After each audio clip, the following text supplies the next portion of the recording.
Magandang araw po mga kapuntos, at sa araw na ito po meron po akong tampok na video para sa inyo at sana ay magustuhan ninyo. Kaya sa mga bago pa po sa aming channel, please po don't forget to hit the subscribe button at ang notification bell para maging notified kayo sa bawat video na ilalabas ko sa channel na ito. At bilang kahilingan po ng punto por punto team at naway maintindihan po ninyo, sana po wag nyo pong i-skip yung mga ads sa aming mga video. Sa maliit na bagay na po na yan, malaking tulong po yan sa ating programa at sa ating ministry. Sana po maunawaan po ninyo. Maraming salamat po, kaya wag na po natin patagalin. Simulan na po natin.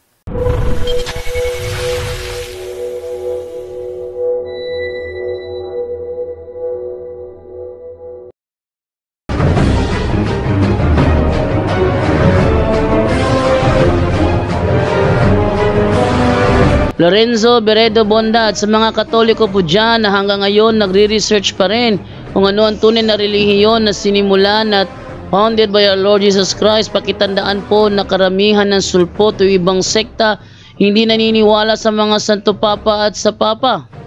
Santo at sa Papa. Pero tanong, bakit po naniniwala at sumusunod sila sa kalendaryo na gawa ng isang santo o isang Santo Papa? Gaya ni Pope Gregory XIII. Salamat po. Okay, pakisagot yung Brother John Ray.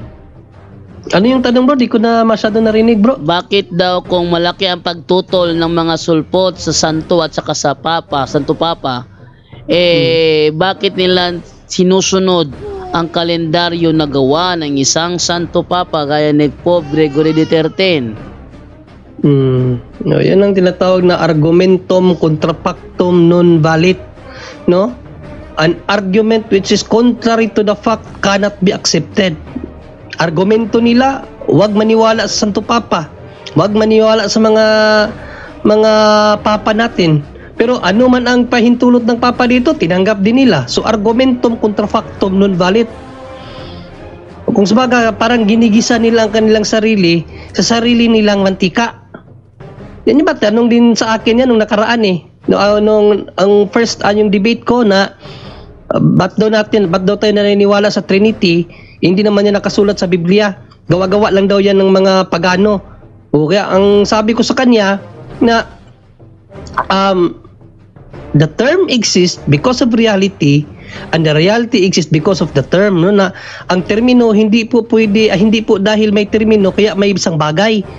Mali po, no? Pwedeng huli na yung termino pero nandyan ang bagay, like the Philippines. Nandyan na ang isla pero kailan lang napangalanan, no? At sabi niya, yung mga paggaling sa pagano, galing sa demonyo. Tinanong ko siya kung saan ba galing ang itong kalendaryo. Sabi niya, sa mga pagano. Gumagamit ka ba ng kalendaryo? Sabi niya, yes. Oh.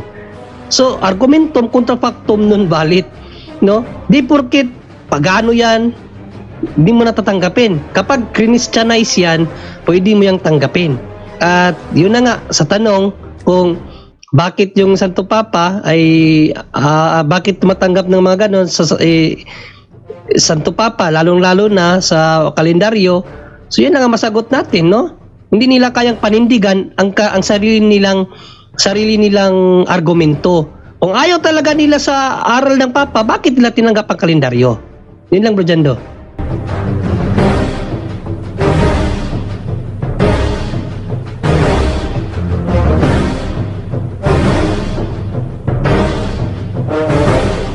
From Nelmi Bitas, Brad, na ako'y pangutana unsa ang paglikay sa contamination labi na sa speaking in tongues sa CFC mga kabrad. Okay, Brother Angel, paano daw makaiwas sa contamination ng isang grupo na gumagamit ng speaking in tongues? Alam niyo po, no, lagi ko sinasabi rito, ang tagal ko sa charismatic, almost 8 years. May hindi masyado sa na ang dami na halos kasi laki na ng El Shaddai yung namin po, no, although bawal pala magbanggit. Yung charismatic namin, spiritual advisor namin, si Bishop Bacani mismo, 8 years ako matagal, pero walang ganun. Wala po kaming turuan ni speaking of tongues, no? Pero may speaking of tongues, biglaan yung mayroon nga akong, sabi nga, mayroon po akong isang nakilala lang, Kapampangan din, so naging magkaibigan kami, lalaki yun, bata pa. Pag yun, invocation lang ng Kamali Spirit lang, no? Parang ordinary Kamali Spirit, invocation of the, alam nyo, pag yun, nag-speaking of tongue, tumatalon. As in, tumatalon talaga, siya lang mag-isa. At wala naman nagturo po sa kanya, no? So, hindi kaya kung anuhin yun. May paisa-isa, but ang tanong, paano may iwas? Hindi nyo may iwasan kasi nandun kayo no? Focus kayo sa salita ng Diyos, focus kayo sa praising, worship, at saka yun nga, nung Bible study lang. And then pag may ganyan, huwag kayong gumaya, huwag kayong humingi. Yun ang Lumen-Gentium 12 kasi. Ako, pati yung pinaka-head servant namin, si Brother Ting Arcadio, may gift of healing kasi siya, no? Kaya doon siya nakilala ni Bishop Bacani, na kahit mga cancer, nakakapagpagaling yun. Siyempre, sabi nga, kasi biblically term yun, Marcos 16:18-19, na kapag pinatong mong kamay mo, gano'n, kaya sa healing siya. Pero hindi siya nag-speaking of tongues. Walang gano'n sa...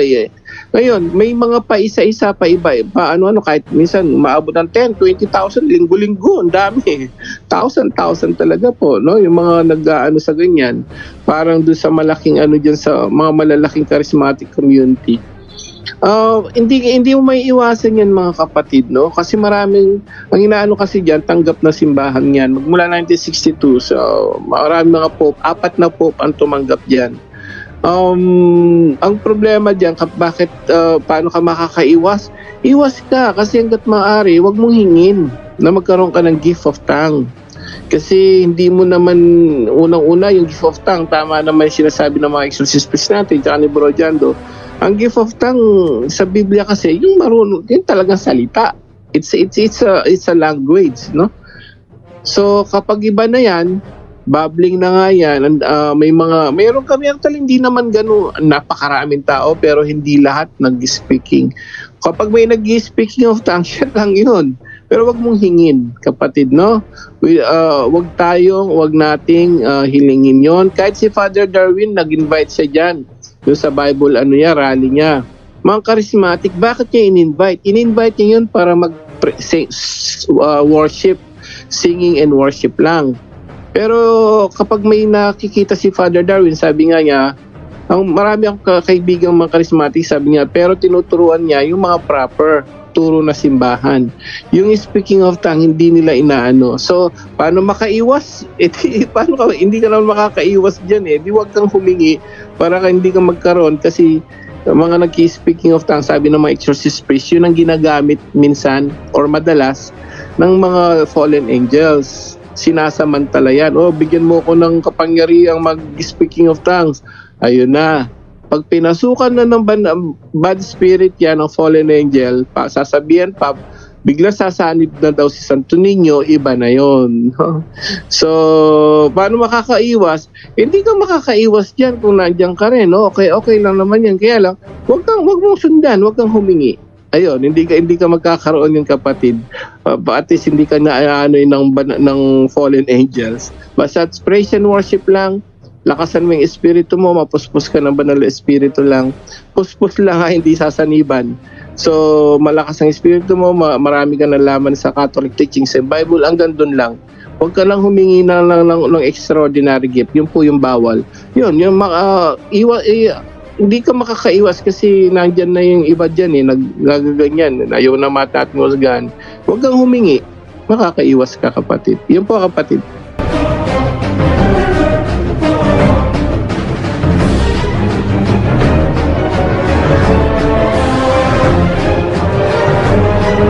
From Lizelle de la Cruz, good evening po. Kailan po pinipray ang parameter prayer? Kailan daw pinipray? Yan ay pinipray namin kapag kami ay mag-i-start ng deliverance prayer. Before mag-start, sign of the cross muna. Kuha ka ng holy water, sprinkle mo, in the name of Jesus, I forbid any demonic interaction and communication, and I seal this place with the most precious blood of Jesus. Yun ang parameter prayer. Nagawa ka ng parameter para protection ba? Para bang nagpaparameter ka na walang gumimbala sa gumambala sa sa ginagawa mong deliverance session. Yun ang meaning ng parameter prayer.